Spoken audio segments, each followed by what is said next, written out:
I I agree with what Jamie said because there was a few articles that I was reading in which they asked Galindo about her body and what she does, and she said it was a global body. And I think in mainstream images of just women and how they're depicted in general, they are portrayed and represent for a global population. I mean, depending on which, but a general idea of who that woman is in relation to that population or society as a whole. So, I mean, it would really depend, but I think it's very global, and one person can represent not only one society, but the world in general, females or males.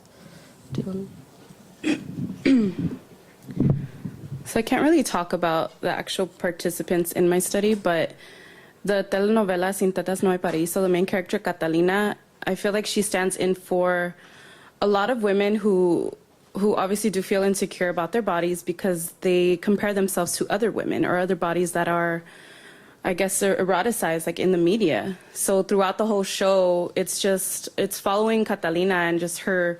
You can tell how she has low self-esteem and how she feels like less of a person because she doesn't have like what she considers to be the essential part of her body, which is big breasts. So I feel like that not only relates to people within that country in Colombia, but that can be also a worldwide thing where women all over the world, or maybe more specifically even in this country, where we oftentimes feel the need to change our bodies and to be dissatisfied with the way that we look because we are comparing ourselves to other mainstream ideas of what beautiful, feminine, sexy women bodies are. So yeah, I don't know. I think that's it. I really like what both you guys said. But I wanted to add that kind of what this has made me think about is the idea that an image can stand where when you look at one image of like a woman in a magazine, say it's not like an extremely famous person, so it's not someone that you can readily identify, you don't question, oh, who is this person? You don't think about the individual. Rather, they start to stand as a collective of what it should be. And I think that's kind of exactly what you guys were getting at. So I just wanted to try clarifying a little bit. I would like to go back to the first question as well. And I'm not sure I have a question in addition to add to that, but maybe some suggestions, and they are addressed to everybody, not only the speakers, because I think one issue that you were bringing up was how can we have an impact? This is a word that you also used the last presentation.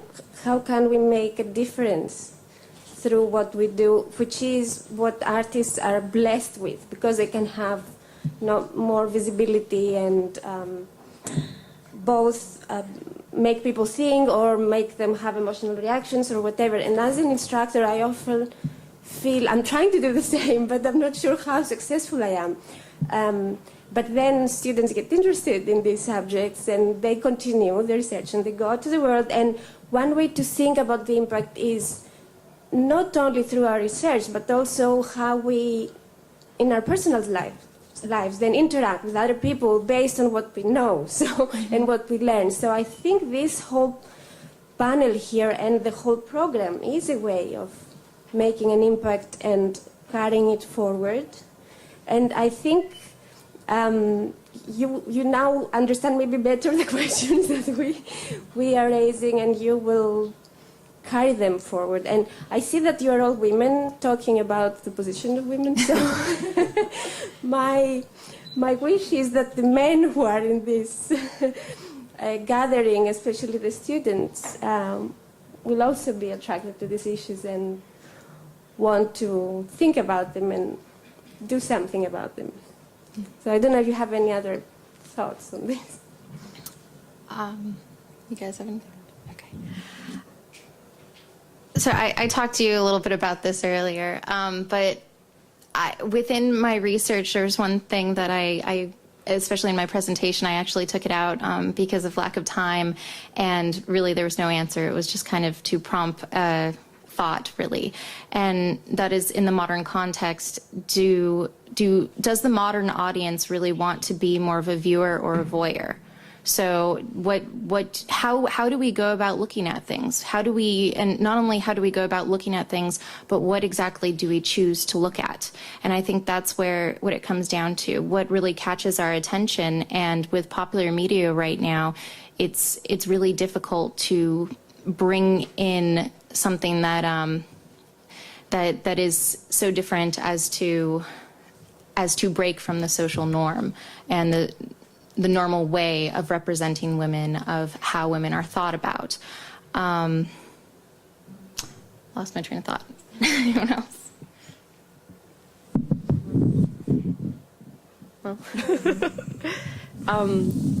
I just wanted to touch on what you said on this concept of impact, which was also kind of problematic in my research because I had to like prove the impact, so then I decided to not do that. But it's still impacting, and even when I would present to other people and show her images, I would get a mixed set of feedback where some people couldn't watch it because it was just too much, so they didn't want to think about it in general, or they were intrigued so they wanted to know more. And I think it really depends on the individual and your audience, whether you have images that are striking such as these. And I didn't put any, somebody asked me to put in like a corpse of like Civil War, and I'm like, it's okay, that was too much. But it's like a juggling act. It's, you have people rejecting it because it's too brutal or it's too bloody, or people taking it in because they're intrigued and they want to learn more. So, I mean, I don't know. I think that's something that's the individual, and as a person, as giving that information, I feel like I have no power over, because at the end of the day, I'm making that decision to see how it fits me well and what I think the majority. But I just want to say that. Okay.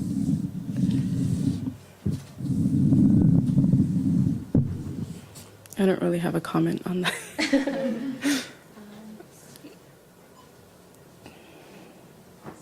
Sorry, guys, I have a lot of ideas, so I'm going to try to formulate a question real quick from these ideas.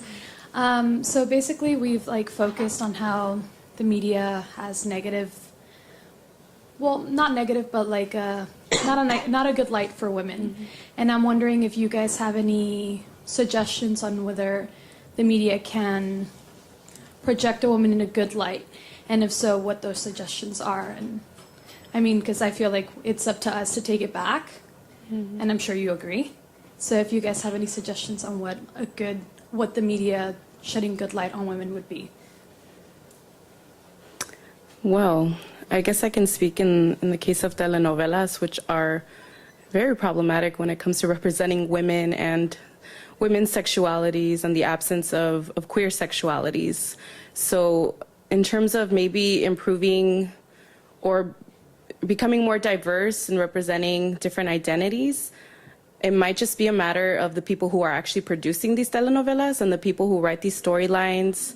So maybe it's a matter of having more female writers who are open-minded and who aren't afraid to play around with I guess, crazy plot themes or something like that. But I don't know. I'm sure many of you have seen telenovelas from Mexico or other countries. They're very, very scandalous and very melodramatic, and oftentimes women are placed into this marginalized role of like the homemaker, the domestic, or the woman who falls in love with like her Prince Charming.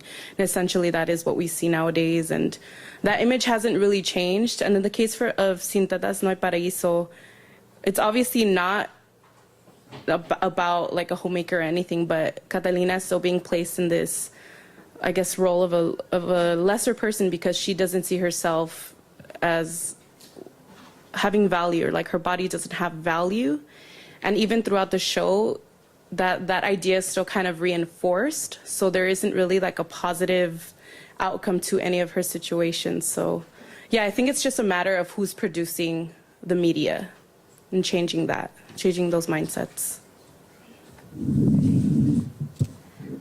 I like what you said about representing multiple and new identities. And one thing that I think is problematic with our modern media and the presentation of women is there's this cookie cutter type, you know? And I mean, it's not very often that you actually see a break from the cookie cutter type. So more diverse in just the physical nature of what is a woman, as well as showing more independence. However, I think that the true problem isn't just in the producers, but in this concept of, you know, you're not going to put something out unless there's going to be a demand. So it comes down to, again, that question of, is the modern audience a viewer or is it a voyeur? Do you engage with the work because of true interest or personal connection to you? Or do you engage in it on a sensational level because it's enticing in either an eroticized fashion or in something that's like completely different in a way? So it kind of comes down to how the audience is engaging with it, and then if they know that the audience is always going to engage in this certain way, they're going to keep supplying it. It's not going to exactly stop. We're in this propelled motion where it's just going to keep going.